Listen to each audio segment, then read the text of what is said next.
തിരുവനന്തപുരം ലോക്സഭാ മണ്ഡലത്തിലേക്ക് പരിഗണിക്കാനുള്ള സ്ഥാനാർത്ഥികളുടെ പട്ടിക CPI ജില്ലാ കമ്മിറ്റി സംസ്ഥാന നേതൃത്വത്തിന് കൈമാറി. പന്ന്യൻ രവീന്ദ്രൻ, സത്യൻ മൊകേരി, പ്രകാശ് ബാബു എന്നിവരുടെ പട്ടികയാണ് കൈമാറിയിട്ടുള്ളത്.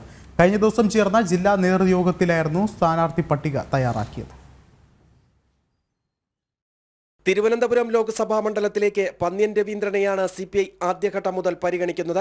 എന്നാൽ തിരഞ്ഞെടുപ്പ് രാഷ്ട്രീയത്തിൽ നിന്നും വിട്ടുനിൽക്കുന്ന പന്ന്യൻ രവീന്ദ്രൻ പൂർണ്ണസമ്മതം അറിയിച്ചിട്ടില്ല. CPI നിർവാഹക സമിതി യോഗത്തിലും പന്ന്യന്റെ പേരിനായിരുന്നു മുൻതൂക്കം. കഴിഞ്ഞ ദിവസം CPI ജില്ലാ കൗൺസിൽ എക്സിക്യൂട്ടീവ് യോഗങ്ങൾ ചേർന്നിരുന്നു.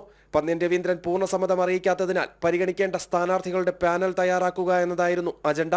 ഇതിൽ പന്ന്യനെ കൂടാതെ ദേശീയ നിർവാഹക സമിതി അംഗം പ്രകാശ് ബാബു, സംസ്ഥാന എക്സിക്യൂട്ടീവ് അംഗം സത്യൻ മൊകേരി എന്നിവരുടെ പേരുകളും ജില്ലാ നേതൃത്വം സംസ്ഥാന നേതൃത്വത്തിന് കൈമാറിയിട്ടുണ്ട്. തിങ്കളാഴ്ച സംസ്ഥാന നിർവാഹക സമിതി കൗൺസിൽ യോഗങ്ങൾ ചേരുന്നുണ്ട്. ഇതിൽ സ്ഥാനാർത്ഥി സംബന്ധിച്ച് അന്തിമ തീരുമാനമുണ്ടാകും. തൃശൂരിൽ VS സുനിൽകുമാറിന്റെയും വയനാട്ടിൽ ആനി രാജയുടെയും മാവേലിക്കരയിൽ CA അരുൺകുമാറിന്റെയും പേരുകളിൽ ധാരണയായിട്ടുണ്ട്. ജനം, തിരുവനന്തപുരം.